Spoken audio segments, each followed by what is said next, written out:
Hello everyone, this is Neha Sharma, lecturer at Care College of Nursing. So guys, today I am going to tell you about a neuropathy condition which is called GBS यानी Guillain-Barré syndrome. Okay, so basically Guillain-Barré syndrome है क्या? This syndrome is named after the two French neurologists. दो neurologist थे French जिनके नाम पर जिन्होंने इस डिजीज़ कंडीशन की इन सिम्टम्स की खोज की थी और जिनके नाम पर इस डिजीज़ का नाम रखा गया गिलियन-बैरे सिंड्रोम. और वो दो जो हमारे न्यूरोलॉजिस्ट थे उनका नाम था, एक तो थे आपके जॉर्जेस गिलियन एंड सेकंड थे आपके जीन अलेक्जेंडर बैरे. ठीक है, तो इन्हीं के नाम, इनके सरनेम्स को मिलाकर इस डिजीज कंडीशन का नाम रखा गया Guillain Barre syndrome. Clear? So basically GBS is also called acute inflammatory polyneuropathy. ठीक है, इसको एक पॉलीन्यूरोपैथी कंडीशन भी बोलते हैं. मीन्स अगर हम इस टर्म को डिवाइड करते हैं, मीन्स पॉली और न्यूरो और पैथी को, तो बेसिकली पॉली का मतलब क्या होता है? पॉली का मतलब होता है सेवरल, मतलब बहुत सारे.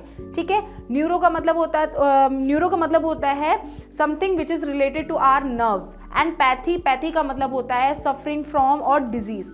सो पॉलीन्यूरोपैथी का मतलब क्या होगा कि ऐसी condition, or we can say like a disease which involving several nerves. ठीक है, और इसको हम पॉली रेडिकुलोन्यूराइटिस भी बोलते हैं GBS को.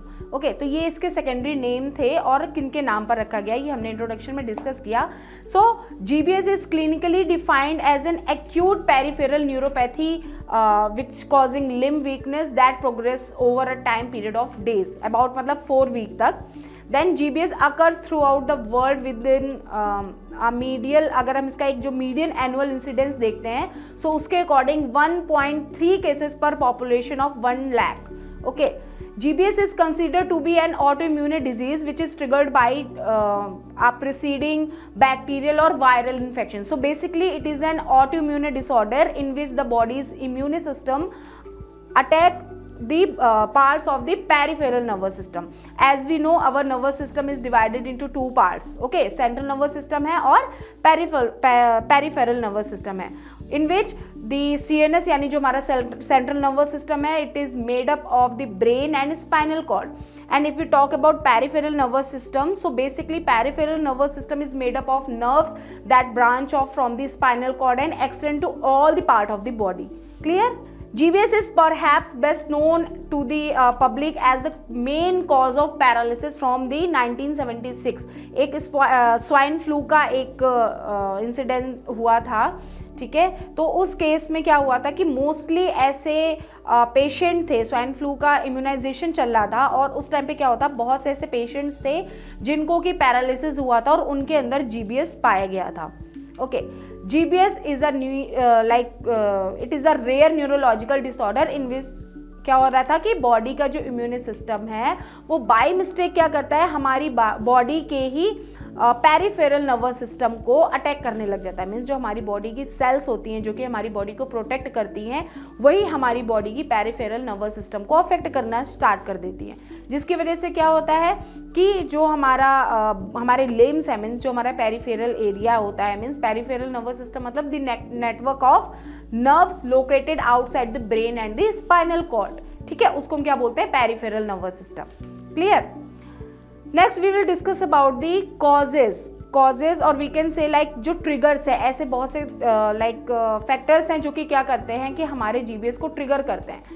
The exact cause of the Guillain-Barré syndrome isn't known. किसी भी बहुत से रिसर्च हुई है जिसमें भी exactly फाइंड आउट नहीं कर पाए हैं कि पर्टिकुलर ऐसा कौन सा रीजन है जो कि आपके GBS को कॉज कर रहा है.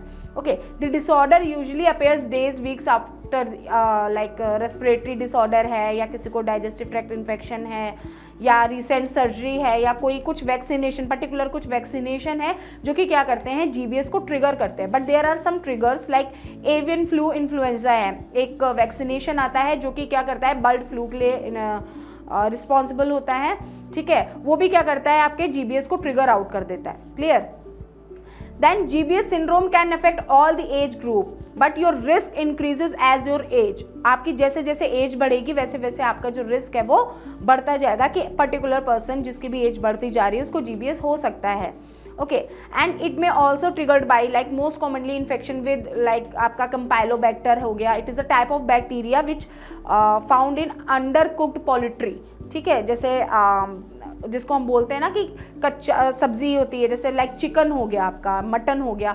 अगर इस तरह की जो हमारी डिशेस होती हैं, इनको हम अच्छे से अगर नहीं पकाते हैं तो अधपका जिसको हम बोल सकते हैं, तो अधपका अगर कोई भी ऐसा फूड हम लेते हैं, चिकन हो गया या मटन हो गया, तो उसकी वजह से क्या हो सकता है, पर्सन को GBS हो सकता है. इन्फ्लुएंजा वायरस हो सकता है जो कि फ्लू को कॉज करता है. साइटोमेगालो वायरस हो गया, एप्स्टेन बार वायरस हो गया, या आपका कोई भी ऐसी पैटिक कंडीशन लाइक हेपेटाइटिस हो गया, हेपेटाइटिस A, B, C और E.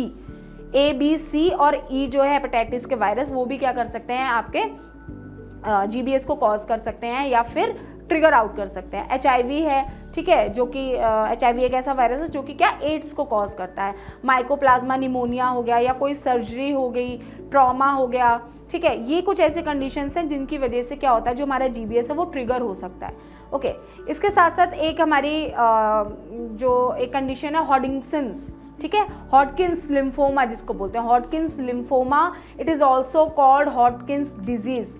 Okay, it is a type of cancer that affect our lymphatic system. As we know, our lymphatic system is a part of body germ fighting immune system. तो उसकी वजह से क्या होता है, हमारी body की जो इम्यूनिटी पावर होती है वो लो हो जाती है, और वही इम्यूनिटी पावर क्या होती है कि हमारी बॉडी की पर्टिकुलर सेल्स को अफेक्ट करना स्टार्ट हो नर्व्स को अफेक्ट करना स्टार्ट कर देती है, जिसकी वजह से हमारा जो पेरिफेरल एरिया होता है, पेरिफेरल एरिया वो अफेक्ट होना शुरू हो जाता है.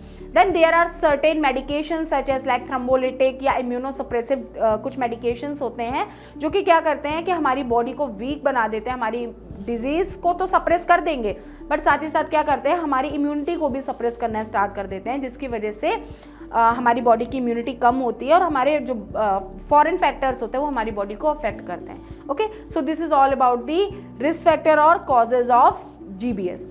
Next we will discuss about the classification. So basically जो हमारा GBS है वो टाइप्स में कैटेगराइज किया गया है. फर्स्ट है आपका एक्यूट इन्फ्लामेटरी डिमाइलिनेटिंग पॉलीन्यूरोपैथी, जिसको हम शॉर्ट में AIDP भी बोलते हैं. सेकेंड है हमारा मिलर फिशर सिंड्रोम, जिसको हम शॉर्ट में बोलते हैं MFS. थर्ड है हमारा एक्यूट मोटर एक्सोनल न्यूरोपैथी, यानी जिसको हम अमान भी बोलते हैं. Then acute pan autonomic neuropathy, और एक होता है आपका Bickerstaff's brain stem encephalitis, जिसको हम BBE बोलते हैं. सो ये थे हमारे क्लासिफिकेशन, जिनको हम नेक्स्ट क्लास में डीपली डिस्कस करेंगे. Okay, so in today's class we were discussed about the introduction of GBS. Means GBS क्या है, ये कंडीशन होती है जो कि क्या करती है, हमारी बॉडी के इम्यून सिस्टम को इतना कमज़ोर कर देती है, और हमारी बॉडी की इम्यूनिटी सेल्स जो कि हमारी बॉडी को foreign particle, foreign body infection से बचाती हैं, वो ही हमारी बॉडी को क्या करते हैं, अफेक्ट करना स्टार्ट कर देते हैं, और पर्टिकुलर जो हमारा पार्ट है पेरिफेरल नर्वस सिस्टम उसको अफेक्ट करते हैं. इसके अंदर हमने फर्दर डिस्कस किए थे कॉजेज यानी इसके ऐसे कौन से फैक्टर्स हैं जो कि इसको कॉज करने में लाइक इन्वॉल्व है. प्राइमरी कॉज इसका जो है वो अननोन है, but secondary cause are may be there, like जैसे आपके कुछ वैक्सीनेशन हो गए, इन्फ्लुएंजाज हो गए, कुछ बैक्टीरियल इन्फेक्शन हो गए, कुछ वायरल इन्फेक्शन हो गए, रेस्पिरेटरी डिसऑर्डर्स हो गए, डाइजेस्टिव डिसऑर्डर हो गए. तो ये कुछ कंडीशंस हैं, सर्जरीज हो गए, ट्रॉमास हो गए. ठीक है, ये कंडीशंस क्या करेंगे कि हमारी बॉडी के इम्यूनिटी सिस्टम को अफेक्ट करेंगे, जिसके साथ ही क्या होगा कि वो हमारे बॉडी में सेकेंडरी कॉज करेंगे GBS को. नेक्स्ट हमने क्या डिस्कस किया था, जस्ट लिस्ट आउट किए थे हमारे क्लासिफिकेशन की कौन कौन सी कैटेगरी में इसको हमने डिवाइड किया है, जिनको कि हम अपनी नेक्स्ट क्लास में कंटिन्यू करेंगे. Okay, hope you understand my topic. Thank you.